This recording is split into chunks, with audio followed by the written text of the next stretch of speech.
أصحاب السمو والمعالي والسعادة، الضيوف الكرام، السلام عليكم ورحمة الله وبركاته.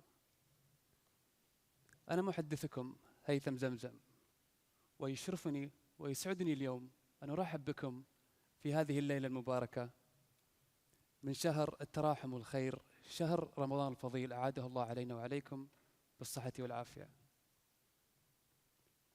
نستضيف في منتدى هذا اليوم عدداً من المتحدثين لمناقشة مواضيع تهدف إلى تعزيز الحوار والمعرفة وتبادل الآراء في مواضيع التسامح والتراحم في الإسلام. فمتحدثو هذه الليلة ينحدرون من أصول وأديان مختلفة، ولكنهم يتفقون جميعاً حول ضرورة نشر القيم الإسلامية الصحيحة في العالم اليوم. وقبل أن نتعرف على المتحدثين، اسمحوا لي أن أطلعكم على برنامج الجلسة لهذه الليلة. سيتحدث المحاضرون باللغة الإنجليزية، لذا يرجى إعلام المنظمين في حال أردتم الحصول على سماعة الترجمة. لقد طلبنا من كل منهم التحدث لمدة 20 دقيقة واحدة تلو الآخر، ومن ثم سنفتح الباب لاستقبال أسئلتكم في نهاية الجلسة. لذا نرجو منكم تدوين أسئلتكم وتحديد اسم المحاضر على البطاقات الموجودة على مقاعدكم، علما بأن هناك 3 بطاقات، واحدة لكل متحدث. كما نود تذكيركم بأن الهاشتاج الرسمي لحديث الليلة على تويتر هو هاشتاج منتدى، موجود هاشتاج منتدى. وللإطلاع على أحدث المستجدات في المستقبل يرجى متابعتنا على تويتر تحت الاسم @sshf_UAE.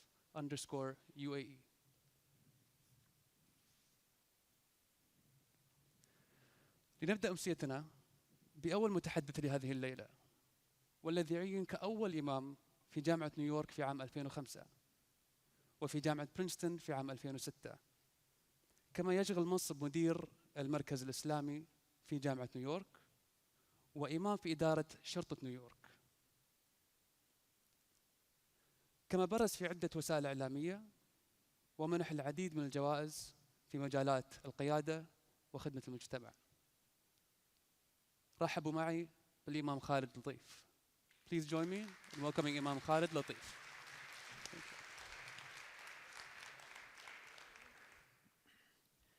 Assalamu alaikum wa rahmatullah. A story that I was told growing up involves a young man who deeply loved his family. That he had a wife that was the object of his adoration, and the two had a young son that they had a deep care for. And the situation comes about that this young man, his mother passes away, and his elderly father now needs a place to stay. And so he goes to live in the home of this young man. And this elderly man, he is so frail, he is so fragile, he is in need of a constant care and attention. And the young man's wife is given the responsibility of providing this. She becomes agitated and frustrated and says to her husband, the young man, that I am constantly looking after the needs of your father. Won't you do something about this? And the young man, he says nothing. And then one evening they sit down to eat their dinner, and as they're eating this dinner, this old man is so fragile, he is so frail, the sheer weight of the plate that he is holding in his hands is too much for him to handle. And so it falls from his grasp onto the ground, shattering into pieces. And the young man's wife, she takes the opportunity to say to her husband that, look at what your father has done now. Look at this mess that he has made. Won't you do something about this?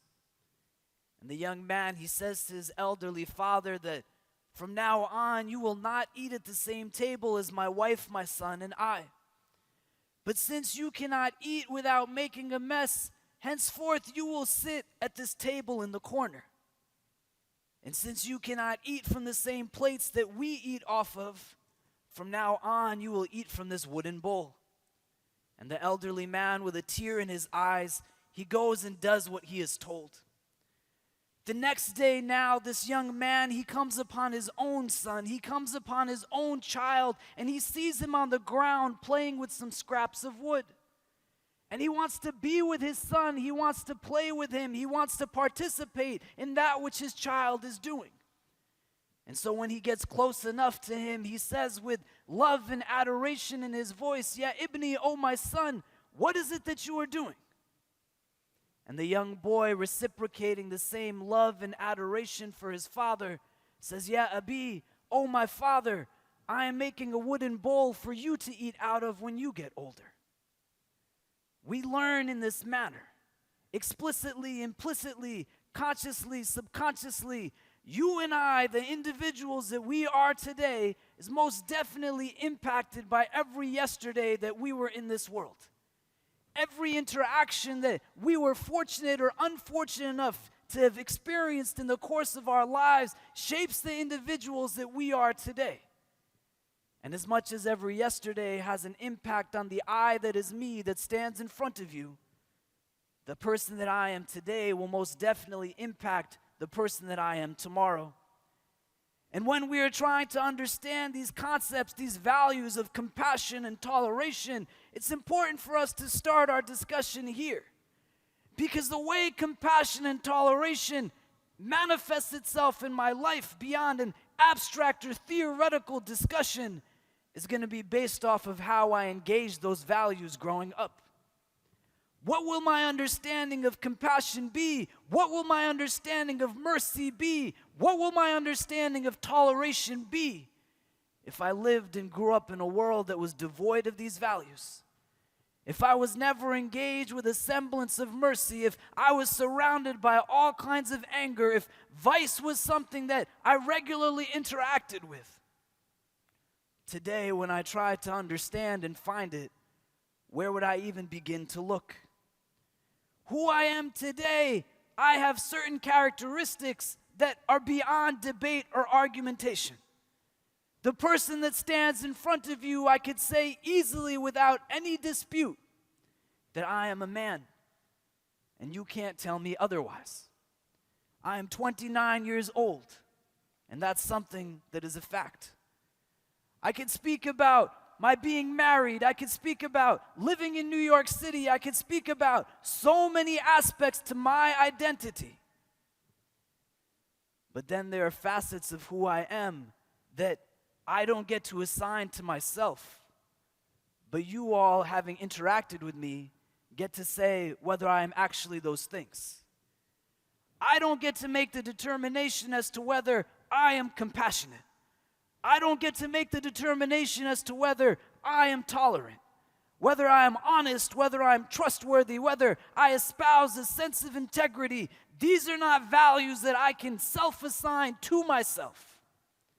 But the way that I will interact with you, the way that I engage with you, the way that I am to you will enable me to be someone who could actually possess those characteristics if you decide to say that there are things that I embody. I can't walk into this room and say, "Look at how great I am." And everybody simply acquiesces and says, "Yes, because you have said it, then that is it." But the values that can be part of my identity have to be rooted in an action that then demonstrate to you that I am those things, and you then assign them to me. In our understanding of Islam as a compassionate religion, as a tolerant religion, we can go through the pages of the Quran and we can find verse after verse after verse that speaks about mercy, that speaks about compassion, that speaks about being understanding without condition, without qualification. But the way that message propagated itself to that initial generation did not come merely from abstract concepts that existed within the pages of a text. But the individual that was chosen to propagate that message was one that espoused a sense of integrity, that the people around him knew him to only be somebody who was good. That he was somebody who spoke that message, but then he lived it in a way where in their actions they knew that Muhammad, this messenger of God, was somebody who was honest, who was merciful, who was compassionate. The Prophet Muhammad does not stand and say to the people, I am good. He does not stand in front of the people and say, I am compassionate. He does not stand in front of the people and say, I am merciful. But the people, they know him to be this. In our understanding, what our tradition tells us is that Muhammad, he is known as Al-Amin, the trustworthy one, the honest one. But he is known as this before he is known as Nabi, a prophet, a messenger. It is not a quantified amount of knowledge that elevates him to a level of goodness. But this is a man who, when he is trusted, he honors his trust. This is a man, when he makes promises, he keeps his promises. This is a man who the staunchest of his enemies could never have a problem with anything other than his message, let alone saying even the slightest things against his character, because they knew that he was a good, honorable person. He greeted young and old, male and female. He was someone who would spend time with children. He gave of everything that he had for the sake of those who were around him, not looking at what he would lose, but always looking in the process at what someone else would gain. And in his action, we found mercy and compassion. Not just in his discourse, not just in his rhetoric. He did not say, go and be, and not follow suit on those words. But they knew that Islam was tolerant and compassionate because the man who was teaching Islam was tolerant and compassionate. How does he get to this place? How is he living in such a way where he is able to tap into the diversity of his society, engaging social classes that no one would even speak to, encouraging people to honor the rights of women in a society that sought to push people down because of their gender? In his own process of socialization, the Prophet, peace be upon him, was a man who he grew up in certain ways that had an impact on him being who he was when he received prophethood. As a child, Muhammad is born without a father. His father passes away prior to his birth. And in the absence of a father, this man is raised by 4 different women. His own mother, Amina, is there. And she says that when Muhammad is born, the pregnancy is such a light experience, that an action that is so painful, it can only be called labor by any other woman going through it. This woman says, I felt no pain whatsoever, because the coming of Muhammad was not meant to cause hardship to anybody. This was one woman who was there in his childhood.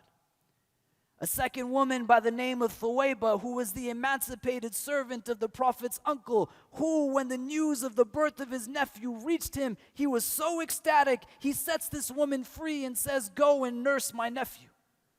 A third woman by the name of Halima Saadiya, who was from the tribe of the Banu Sa'ad, that it was custom at that time in the Meccan society when a child was born that they would send the child to go and live with the tribes at the outskirts of the city. And so Muhammad was entrusted under the care of this woman, and she was a third woman who played a role in his upbringing. A fourth woman, and arguably, in my opinion, one of the most interesting people in the life of Muhammad, a woman by the name of Ayman Barakah, who is at 16 years of age taken as a servant in the household of Abdullah, the Prophet's father. She is arguably the only companion of Muhammad who is with him from the day he is born until the day he passes away.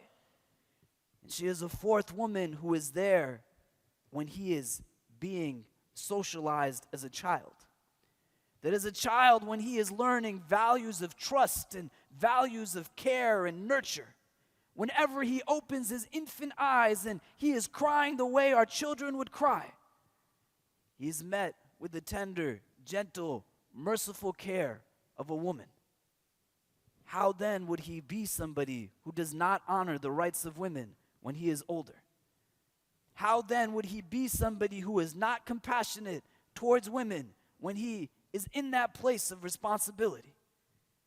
As a child, this young man, he goes from place to place, visiting person after person. He is born into the city of Mecca. He goes to the people of the Banu Sa'ad. At about 5 years of age, he starts to ask his mother, "Where is my father?" The way most children would ask their mothers if their fathers are not there. And so she takes him to Medina, where his father is buried. But for the purposes of our conversation, he is going to different peoples. He is being exposed to different customs and different norms. He is not isolated into an insular, ethnocentric mode of learning, but he is engaging diversity, and he is seeing people live in different ways. In his own home, he has this woman, Ayman Baraka, that we've spoken about, who she is not Arab. She is not Qurayshi. She is an Abyssinian woman. She's Ethiopian. Her skin is black. And so when the Prophet as a child is learning about interacting with people, when it is being normalized for him, his eyes are gazing in his own home upon someone who is close to his heart that does not look like him at all. And when he gets older, he is able to engage people that come from all walks of life. His sense of compassion, his sense of mercy is not limited just to people who are like him, but he has become in tune with the realities of those who are different from him simply by the fact that he engages people who are different than he.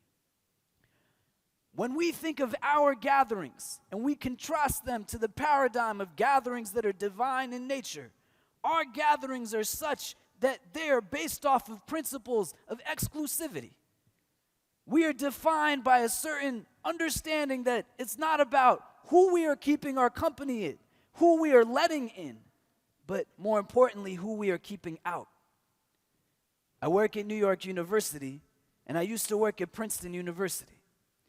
The way Princeton maintains its name, and I'll talk about Princeton and not NYU so I don't get fired from my job.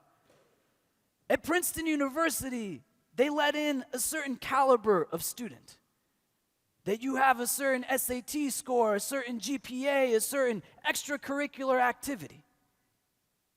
And if Princeton started to let everybody in, it wouldn't be Princeton anymore.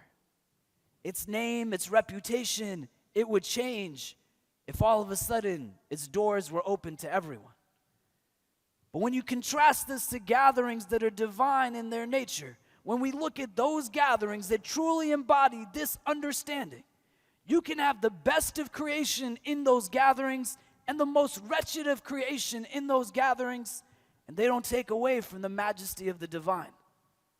Nobody says, "Why did you let this individual into this temple or synagogue? How dare this person enter into this church or this mosque?" We don't think about it in that way because those gatherings are not meant to be in that way. But much of the time, our sense of compassion is limited because we don't even know about the people who we're supposed to be compassionate towards.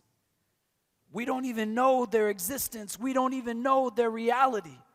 And if we don't even know that they're there, how will we even begin to show them any kind of mercy? One of the first traditions that we are taught when we are studying Islam is known as the Hadith al-Rahmah, the tradition of mercy. And in this narration, the Prophet Muhammad, peace be upon him, he says, "Ar-Rahimuna yarhamuhum ar-Rahman, irhamu man fil ard yarhamkum man fis sama." That the merciful one is merciful to those who are merciful. Be merciful on the earth. The one who is in the heavens will be merciful to you. But the idea that this narration is evoking is don't just talk about mercy, but be merciful. Let that idea of compassion resonate in your action. Let it be something that flows from within your being and emanates into the society that's trying to understand not only if a God exists, but if that God is actually a merciful or compassionate God. And what Islam teaches is that the way that we carry forth that representation will set the standard as to whether someone will understand that or not. Why would anybody think that we are people who are compassionate or merciful after interacting with us? how would any individual understand Islam to be a religion of the values that we are discussing tonight after interacting with Muslims? We are not in a place where doctrines of theology or understanding ritualistic practice or law is going to sway a person's understanding whether or not a religion is actually something good. But what people will look to are the practitioners of those faiths. They want to understand how my being a Muslim is not something that brings benefit to me, but how my being a Muslim brings benefit to the society that I'm a part of. How am I living my faith in such a way where there won't be any other understanding other than it is something that is one of compassion, mercy, and tolerance?